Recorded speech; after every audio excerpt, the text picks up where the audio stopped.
Ano ang mas nakakatakot? Yung taong nababayaran o yung taong hindi kayang bayaran? Prinsipyo ang pinag-uusapan dito.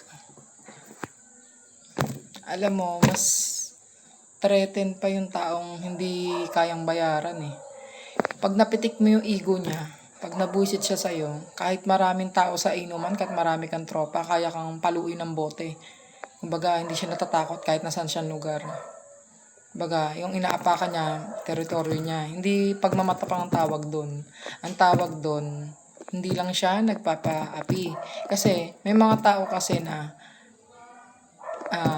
matapang lang kasi nasa lugar nila. Matapang lang kasi alam niyang may tutulong sa kanya o alam niyang may mga kasama siya.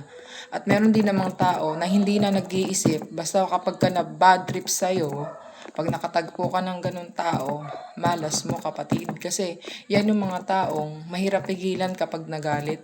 Yung kala mo masayahin lang, tatawa-tawa lang siya, lagi nakangiti pati mata. Pero sa totoo lang, may ganun pala siyang ugali. Yun ang nakakatakot kasi yun yung mga taong mahirap na kontrolin kapag galit na. Kumbaga, kahit nga may tao, baka kaya kang i-ano eh. Yun na yun. Tapos, kumbaga, yun, para sa akin, mas nakakatakot ang taong di kayang bayaran.